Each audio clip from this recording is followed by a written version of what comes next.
What's this about? Rolling. Number one on the call sheet. Number one on the call sheet. Must be real. You know, it's like, yo, number one. Late to run now. Oh!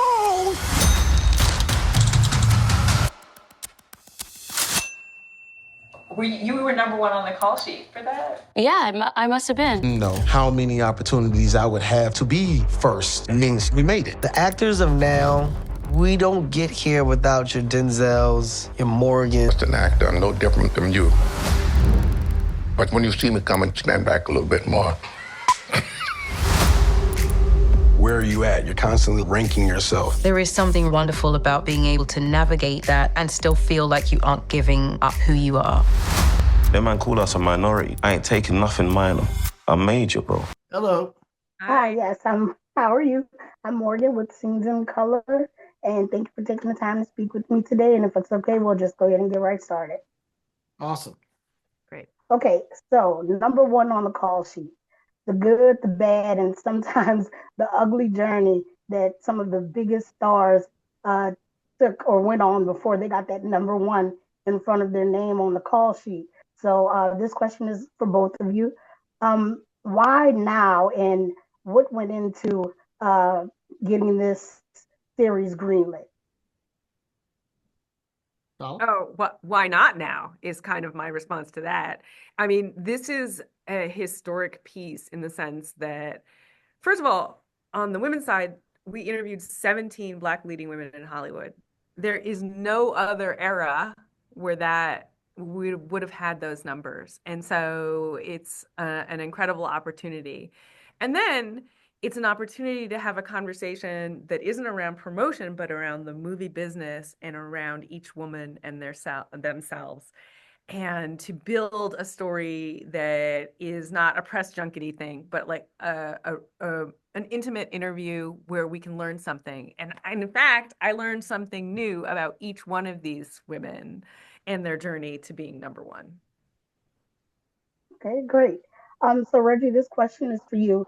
You know, there were a lot of these actors said that a lot of previous Black number ones or just Black people in general in the industry kind of dropped some nuggets or gave them little information and wisdom. And, you know, that's critical. So do you think that there was a shared experience, or there is a kind of common experience that Black number one on the call sheets go through? Absolutely. I think, and, you know, and some of those things haven't changed through the decades, right? You know, I'm sure, you know, some of the experiences Stephen Fetchit went through might apply to some movie stars today. And at the same time, there are a lot of things that are a lot better than they used to be. So, you know, you like you say, there's good and there's bad and there's ugly. But the fact is, it's a tough business, Black, white, or otherwise. Ain't nobody giving nothing away. So if you don't have the drive, the talent, and the discipline to make it all work, then it's not for you. Definitely.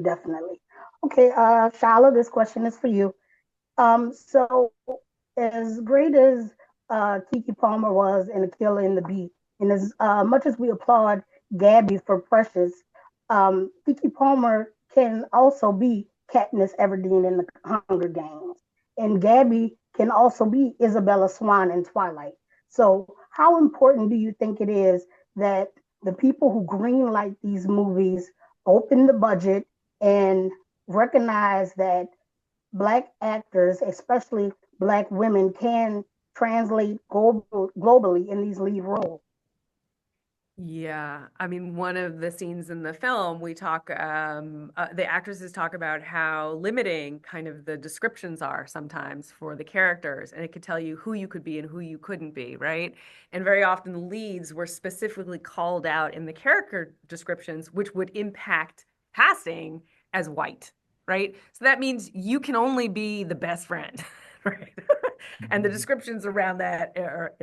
So, but I do think we're coming more into a period, and the casting should be open, because what I found is that there isn't really a category. Each one of these women have so much,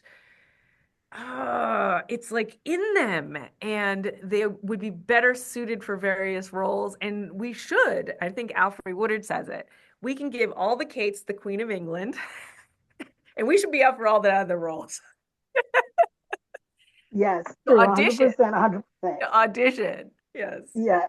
So this question is for both of you also. If you have any advice, or do you have any advice for any young Black artists or directors looking to get into the industry, what would you let them know?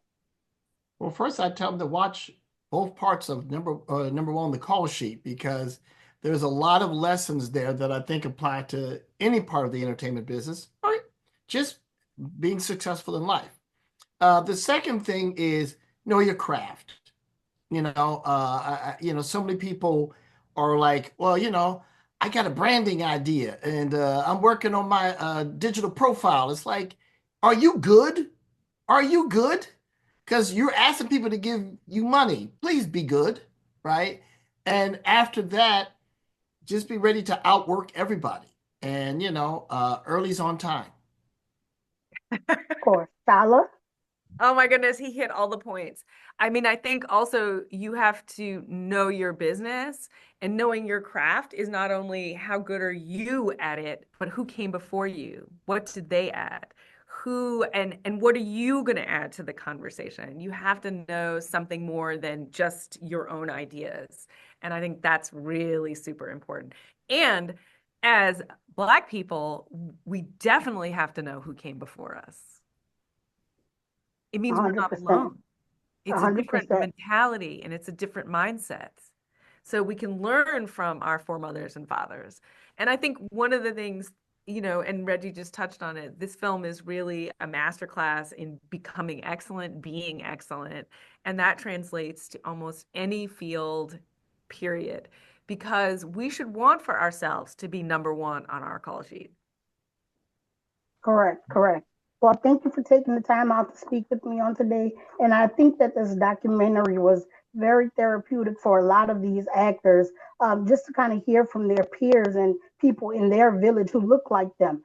And, I hope that it inspires the next Kevin Hart or Taraji P. Henson to watch this documentary and say, you know what, they did it, so I can do it too. And look, they made it to number one on the call sheet.